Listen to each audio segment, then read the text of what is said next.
prepared your resume in such a way that it's had a good ATS score, etc. Yeah. So, what did you do to achieve that? Students stress a lot on the communication skills. How much did they matter?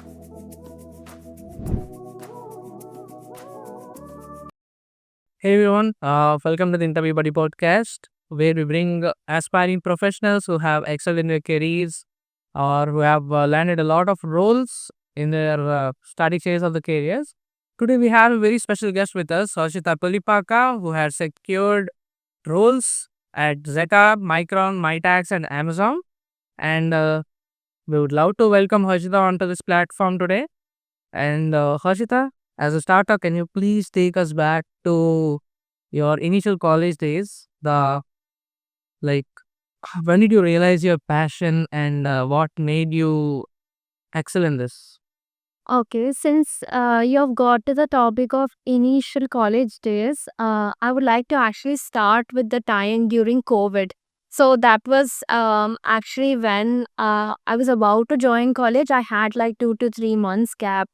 So that time, my sister was preparing for her placement exams, and she was doing a lot of projects and everything for her company placements. So, and since it was lockdown, everyone was stuck at home. I was stuck with her in the room. So, she made me like the student, and she was acting as a teacher, and she used to start teaching me all subjects like Python or machine learning, data science, and everything. So that was when, and I just finished my 12th grade, so I was very free. So I just sat every day, heard to her classes. So that's where it all actually began. I started to get like very interested, and I've decided, okay, computer science is going to be my thing, and I have to excel in that. So that was where it all actually began. Perfect. Feels like a good use of the bad times. Yes. Then, can you please explain what were the biggest challenges that you have faced during this stage? Okay. You mean like maybe during my learning or Yes. okay. Uh, I would say my biggest challenge was to be consistent because I mean I would always pick up one topic I would read, but let's take an example of machine learning itself. I would learn certain algorithms, and then whenever I get to see a new algorithm, I feel like, okay, I haven't read anything, or I haven't actually learned anything, and that made me feel like, okay, maybe I'm not actually doing enough, or I'm not learning enough. But later, over a period of time, I understood, okay, if I'm actually being consistent, and if I actually keep working towards certain domain or topic, I will excel at it. So probably that was the biggest challenge that I had faced. Um, Maybe another challenge that I can say would be like, given current era, we have like so many videos, so many articles about one single topic itself. So picking out the best resource for learning one specific thing was also actually very challenging and time taking, I would say. Got it. So, you see that you've worked on multiple technologies, Python, ML, and data science. Yeah. Is there any reason why you were specifically interested in these courses? Yeah. So I think it will take back to the story that I have told about my sister. So she was actually very good at Python and machine learning, and she would throw jargon at me whenever to make me feel dumb. So that's when I was like, okay, I have to learn better than her, and that's how I started actually with Python and then machine learning. But later, when I actually came into my undergrad, it just sort of became my thing. I sort of, and it sort of communicates very well to me, or that domain in itself. And I have explored like web technologies, app development, and other stuff as well, but I haven't had that much connection that I've had with machine learning and data science. So that is why I've explored that a lot more. Perfect then. So, we also heard that you secured an Amazon internship, Yes. a 6 months internship. So, Yes. can you give us how did it feel and like, how did it go? Your experience with Amazon's internship? Okay. So, Amazon, actually, I've been a part of the Amazon ML Summer School, and I've also been a part of the Amazon BAF program. And I also used to attend a lot of webinars of Amazon whenever they used to conduct like the open live sessions. So I think that's how they have certain details about me in their database. And during my third year summer, they have actually reached out to me with an interest form if I'm interested to apply for any SD positions. And that's how it all actually started. I've given my resume for a screening of my. So basically, Amazon has this process of like resume screening and then online assessment and then the interviews. So luckily, my resume was strong enough to get screened, and then I was invited to the online assessment. So in the online assessment, it was mostly about DSA. So I've had quite a rigorous practice of DSA and a lot of sheets that I have done prior to the online assessment. So I was quite ready for that, and I've cleared the online assessment. Followed by the interview as well, we had DSA. I was asked like two coding problems, and probably all I have actually given a lot of mock interviews, and all of that has helped me to like thinking out loud and explain my solution appropriately. So I think that's how I've secured the role, and Nice. that's how it So, happened. yeah, there was one interesting point that you mentioned earlier. Like, you have prepared your resume in such a way that it's had a good ATS score, etc. Yeah. So, what did you do to achieve that? And because that's one common thing among like lakhs of applicants who apply for any of the jobs. So, what will make a person stand out using their resume? I think I have actually seen, like you have mentioned, a lot of people that lack the most is following a proper resume format. Like they're still using Microsoft Word or some random templates, which is actually a big drawback when our resumes are being screened by ATS. So I would first start, like, for anyone preparing a resume, to use a latex template.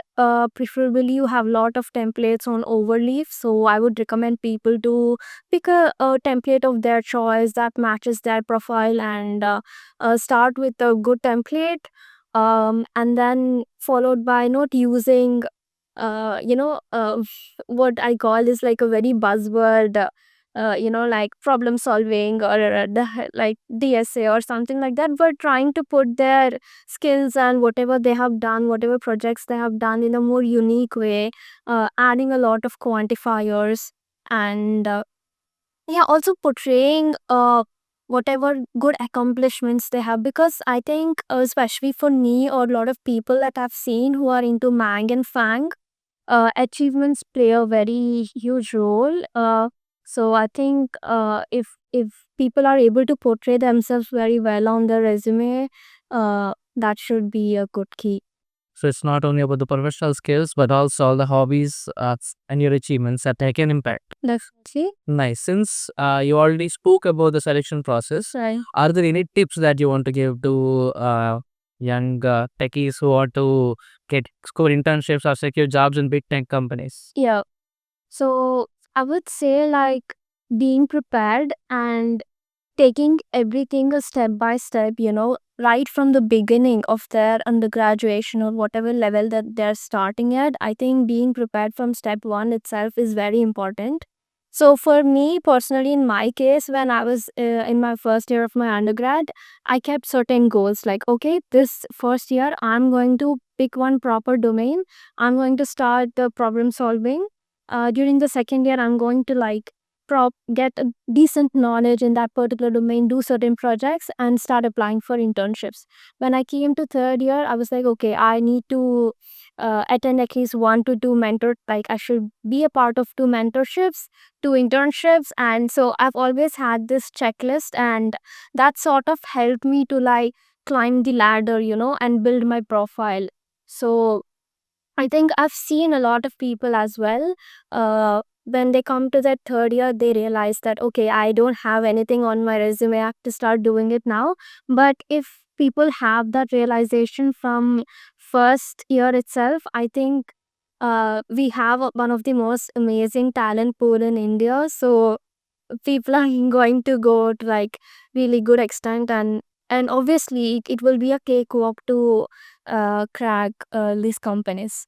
So it would be safe to say that it's not a one day preparation that would lead to this. Yeah, it's going to be a step by step process, and you have to realize in the first year itself Yeah. that it's going to be very slow and gradual, but you're going to achieve that at the end of your fourth year. Exactly. So if you just start in the beginning and do right things, you will definitely make it. So that is the only key that I would suggest to anyone.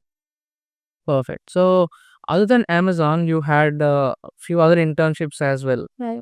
One is Micron, and the other one is Mitax. Yes. And they both are actually very different experiences. One is research based, and one is a direct company where you would work. So how do you like? Which one has a lot of impact? Uh, Which made you like the research part was more fun, or working for a company, maybe running through sprints, etc. Which one is better? I would say both are really good because okay, first when I have actually applied for the MyTax. So to those of you who don't know, MyTax is a research internship. So when I've applied for my tax, I was really into research and I wanted to do a master's and get a PhD and then wanted to be a scientist. And, that was how my mindset was. And yes, I've really enjoyed that experience. I would say it was one of the best experience. It has taught me how I should look at a problem, how I should solve problems, and what actually innovation is. And talking about the company internship, so once I was done with that, I got a taste of how research looks like. So that's when I was like, okay, I want to experience the corporate world as well and decide what is actually best for me. So that's how Micron came in, and I think corporate experience taught me a lot about working in teams because research is more about an individual effort where we sort of sit and try to solve problems by ourselves, whereas corporate it is more about working in teams, talking, discussing, and working for an other organization. Here in research, what we do mostly is we are just trying to work on some theory or some concept in general, but we are not working for anyone. It will probably be a research group or a lab, but it's not going to be an organization. But here, when it comes to corporate, we are talking about numbers, we are talking about how much value we are adding to the team, and what is the kind of work that we are doing. I think I've enjoyed both. Both are really impactful in two different ways, and I still have plans of doing research that will never go away from me, but I'm currently enjoying the corporate phase. Right. Okay, so you put well in front, like what is necessary to crack a technical interview. Other than that, there's a small basic attribute that students stress a lot on the communication skills. How much did they matter? The soft skills, etc. Like everyone knows that they do matter, and they give a lot of precedence to that. But when you're experiencing it not only in India but since you went abroad, so how much of an importance did communication have? I think, like you have already mentioned, they do matter. They're very important. And I will tell you a reason why. So, when I was working in Micron, in out of 8 hours, a day, at least we spend at least 6 hours in a day talking to the clients who are mostly from other countries, right? And how we actually convey what we do, how we actually convey to the management on the work that we have done in our team actually matters, and that is where our entire team depends on. No, even if that's not the case, let's say we are actually building a product. We want to pitch our product to the client. Let's say I've communicated about that product very well in front of my client. He feels like buying it, right? In when compared to something where I didn't pitch in well about it. Although my product is great, I need to showcase it well, because no matter how much we deny it, the first look or the first impression matters a lot.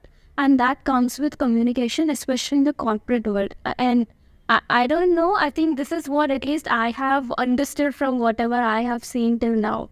So I think that is why companies or people, HRs, they give a lot of importance to people who can communicate well. But having just communication is not enough. Having just technical skills is not enough. You need to find the right balance between how you can convey other people or how you can convince other people that you actually know stuff and that you can actually build products and what you have done is actually worth it. So I think that is why communication plays a very important role. So perfect. So put it absolutely like in a very good way. It's a balance between the both rather than one overpowering the other. Well, So actually, I want to pitch in regarding our company InterviewBuddy. So this is what we actually do. So either it be regarding soft skills like communication, the way you set your postures, your facial expressions, how you speak, etc. And also all the core technologies or the domains or subdomains that you choose or you want to get a job in. We offer practice interviews. Like we get real experts from man companies or other big tech companies who have lots of experience, starting from 5 years to 40 years. We even have experts with experience more than 25 plus years, 30 plus years, and into different domains: law, technology, finance, medicine. There are a lot of experts, and whenever a candidate wants to have a practice interview, we find an expert related to their domain. We match them up together. They have a virtual interview together. The expert is going to give you a feedback. You can start working on it, and all the experience. It's in such a way that it feels like it's real. It's a simulated interview, and there's a lot to gain from it. There's nothing to lose. Like it's an experience, and you can't find it anywhere without the risk. makes sense. So we are providing that service without the risk. And it's not only with the experts, we also have other AI services. The resume ATS thing that you had mentioned earlier, like how important it is and how it matters. So we have our AI resume reviewers, and we even have an expert resume reviewers who will have a session with you, review your resume, modify all the content and try to add content that is yours, but you are like not sure whether to put it or not, and give a lot of clarity. Not a resume, we also have the digital portfolio service where we try to improve your LinkedIn profile, like how you can express yourself better in the LinkedIn. And we also have other AI services. We have one-way interviews where AI is going to take your interview. We have specially like special prompts that we give to the AI, and based on that, based on the domain you choose, the experience level you have, either you can be a fresher or an experienced candidate. Right. It's going to ask you questions. You can even have special instructions. Say, can you please focus more on my soft skills, etc. And it's going to take care of that. And you have all the video recordings available to you. You can log into your dashboard and you can watch them unlimited times. Right. And for an AI interview, you will have multiple attempts. Right. They are unlimited. Like you can, if you think that the answer is wrong, you can again re-answer it. Yeah. And during this, we also detect your eye contact maintenance, your facial expressions, like are you nervous, are you happy while answering, are you sad, or are you afraid? We also tell you regarding the body posture and the lighting that you have to maintain when you are in an interview. Yeah. So there is a lot goes on behind this, and every merit of the interview is going to be an experience. So you will be learning from that, and all the learnings you can put that into your real interview. And there are a lot of people who had a lot of advantage from this, who took help of us, and they landed their dream jobs actually. I can actually see with the way you put, your product. I can see how much you loved your product and how much you believe in it.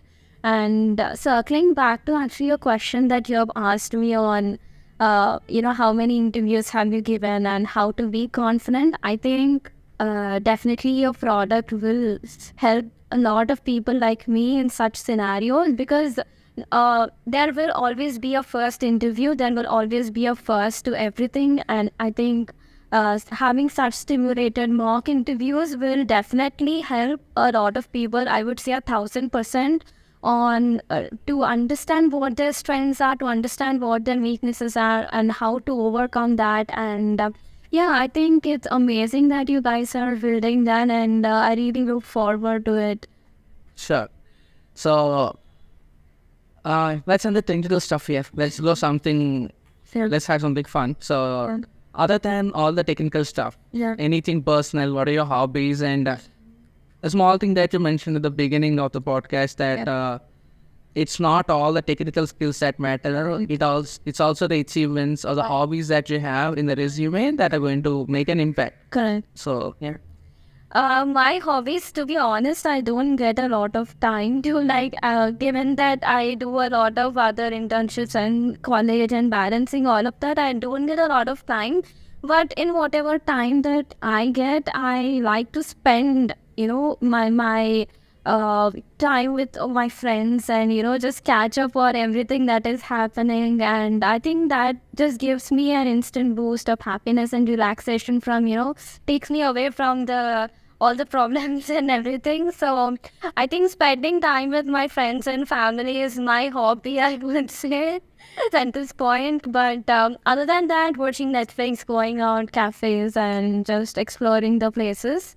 I love traveling, so if I get like a 2-day weekend or something, then I like to go to some other city or like some other nearby hill station or something, and just explore. And that's all. I don't have much hobbies, but actually, after I went to Micron, I have picked on table tennis. I've realized that it's a thing in corporate that everyone plays table tennis. So I felt like, okay, I've never played games, so I think it's time for me to explore that. And it was really fun. Like, my friends taught me how to play, so it was really nice. So, as every corporate has this dream of having a perfect work-life balance, that is yet to be achievable for a lot. Yeah. And if you have achieved it, Yeah. the hard part. Yeah. Anyways, if you would give one good piece of advice to the candidates, what would it be? I think just don't delay. Always be ahead of, what you're supposed to do. If you're studying in your first year, try to think on what you want to achieve by your end of your first year, and try to start working on it.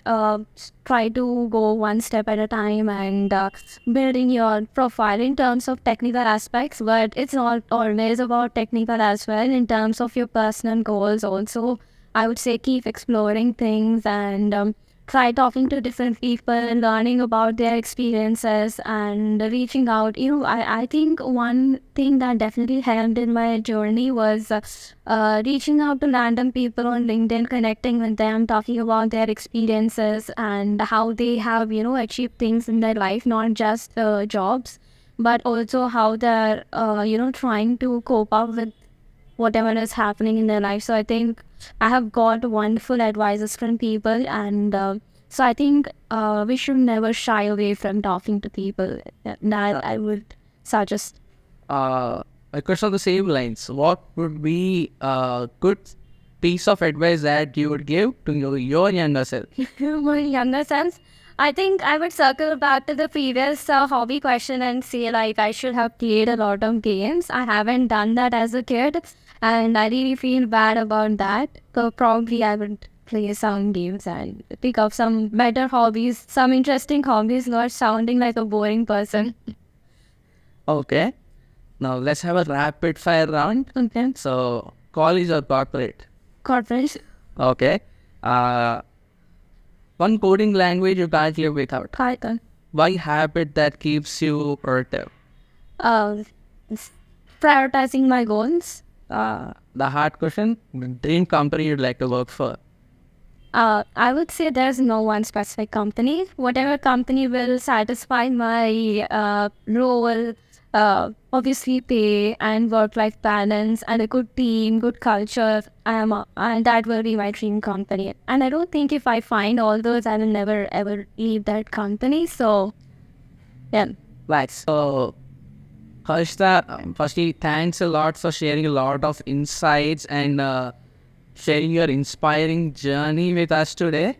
It's been an absolute pleasure, pleasure of hosting you. And we'd like to thank you a lot and for all the valuable advice you've given to the young techies out there who want to come into the industry and set their footprint. Now, anything that you would want to say, your experience, everything? I just want to thank you for giving me this opportunity and for taking up such a wonderful initiative to call upon people, spend your time. And I know that you're quite busy. You yourself are building a company and that is building such amazing products. So thank you for doing this. And I'm just looking forward to what will happen in the future with InterviewBuddy. Well, perfect. Thank you.